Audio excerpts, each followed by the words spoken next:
Kami memperkenalkan diri dulu. Kami dari kelompok 4 yang terdiri dari saya Aulia Sapitun dan ini teman saya Siti Khadijah dan Rahmi Ajijah. Kami akan mempresentasikan yang berjudul riset manajemen operasional. Nah, pengertian dari riset itu sendiri adalah metode untuk memformulasikan sehari-hari baik mengenai bisnis, ekonomi, sosial, organisasi dan lainnya ke dalam pemodelan matematis untuk mendapatkan solusi optimal. Manajemen operasional itu sendiri adalah area bisnis yang berfokus pada proses produksi serta memastikan pemeliharaan dan perkembangan berlangsung secara efektif dan efisien. Untuk menjalankan barang dan jasa, semua organisasi menjalankan prinsip mulir, yaitu sebagai berikut: fungsi pemasaran, yang kedua fungsi operasi, dan yang ketiga keuangan.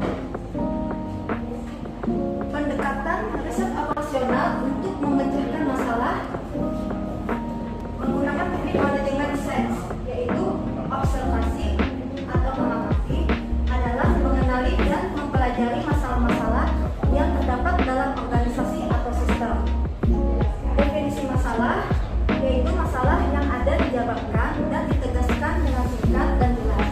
Definisi masalah harus mengikuti batasan-batasan masalah dan tingkatan di mana masalah tersebut menyangkut unit organisasi lainnya. Konstruksi model yaitu penyajian dapat berupa grafik, meskipun model sains manajemen mencakup kumpulan metode matematis dengan menggunakan angka-angka dan simbol. Solusi yaitu dari model yang dibuat akan diperoleh penyelesaian yang dapat membantu dalam membuat keputusan. Nilai variabel keputusan tidak menunjukkan keputusan yang aktual, tetapi hanya berupa informasi, anjuran atau pedoman. Pelaksanaan untuk menerapkan, manajer tidak secara kaku menerapkan solusi yang diperoleh tanpa pertimbangan lebih lanjut, misalnya sumber daya, lingkungan, dan sebagainya.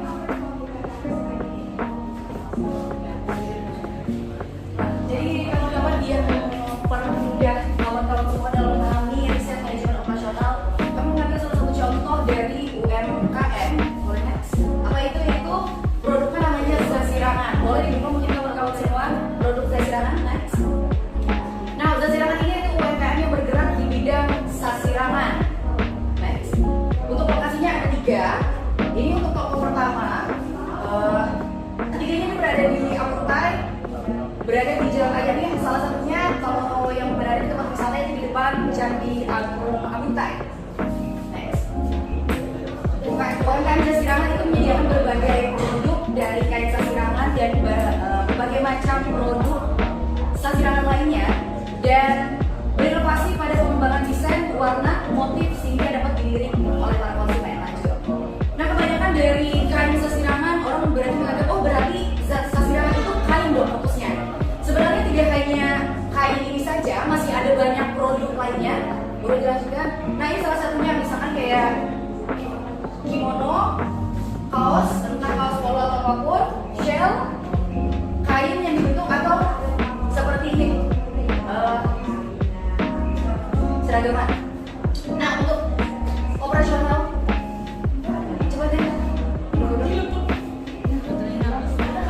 Nah, dari produknya itu, kalau kain kami menggunakan kartun Polisima, kartun satin, kartun Prisma, satin Sutra. Kalau untuk kaosnya itu kartun KB30S.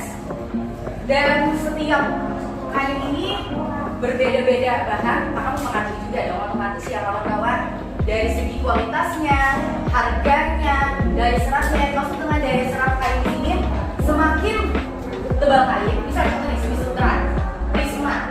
Jadi urutannya dari yang paling yang paling tipis sampai yang paling tebal.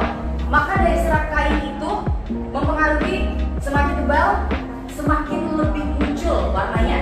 Seperti itu, lebih muncul warnanya, lebih bisa disesuaikan dengan permintaan dari konsumen itu sendiri. Lanjut. Operasional dari Zasirangan itu fokusnya, kalau kami lakukan itu ada produksi, store,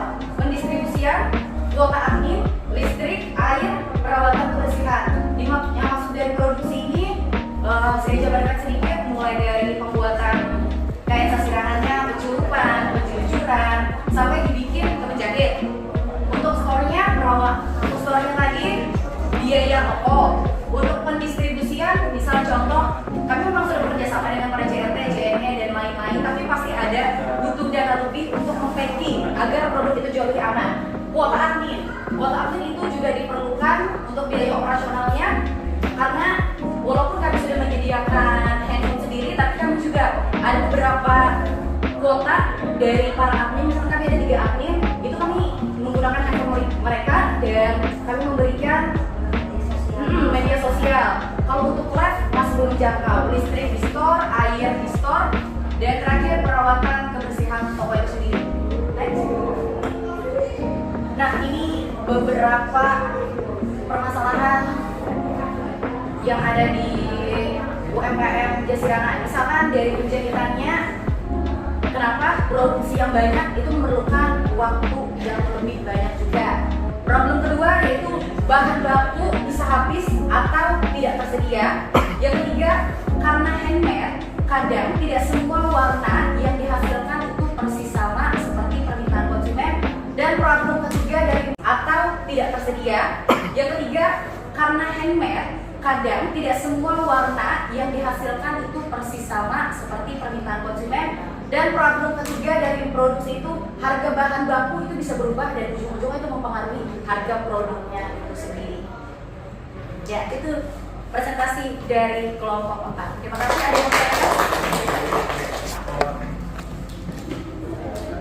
Ada yang ditanyakan? Oh, tidak ada yang bertanya. Alhamdulillah.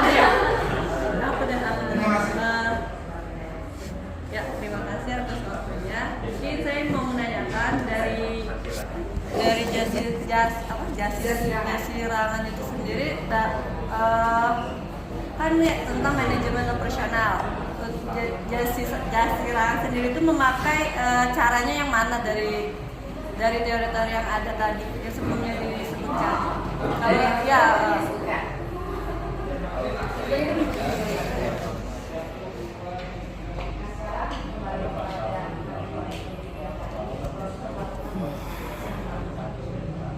Kami di sini hanya menyebutkan ini aja, manajemen operasional yang secara umumnya, Kak. Jadi bisa diinikan ya, Jazirangan ini memakainya, jadi memanajemennya itu seperti apa? Manajemennya mungkin dijabarkan seperti itu ya. Kalau dari Jazirangan itu untuk manajemennya, dari Jazirangan, dari produksi kain dulu. Kain itu diambil dengan bekerja sama dengan beberapa pengrajin. Setelah dilakukan pencelupan, pewarnaan, sampai penjemuran, ditaruh ke store. Tapi misalkan ada beberapa konsumen misalkan yang meminta nih ya, misalkan ada dari pihak dinas, kami mau minta dibikinkan Jazirangan 60 tapi langsung jadi kemeja, itu langsung dikirimkan ke penjahit, dan kami sudah ada punya card sendiri untuk ukuran, jadi tinggal di-list kembali. Dan misalkan dengan keterbatasan waktu, konsumen meminta cepat, alhasil kami mencari penjahit lagi ditambah, walaupun itu di luar dari penjahit Jazirangan itu sendiri, karena memang keterbatasan waktunya misal. Tapi untuk Jazirangan sendiri, penjahit itu kami mengambil ke orang lain, bukan dari kami yang menyediakan penjahit-penjahit. Karena kalau dipikir, kalau kita yang menyediakan mesin jahit, misalnya kita sediakan mesin jahit, kita menyediakan kainnya, kita menyediakan bahan baku untuk memenuhi mesin jahit, itu kan pasti ada minyak-minyaknya ya, ada minyak-minyaknya, itu akan menambah operasional kita sendiri. Lebih baik kita mencari orang lain yang memang sudah pro di sana dan kita bekerja sama kayak gitu. Dan kalau kita mengambil orang lain untuk bekerja kita langsung, alhasil kita otomatis kita yang menggaji, kita juga yang memikirkan operasional dari perawatan mesin itu sendiri. Yang ketiga, kita juga yang ujung-ujungnya pasti ada modal, misalkan contoh biaya makan siang untuk mereka. Nah, jadi hal itu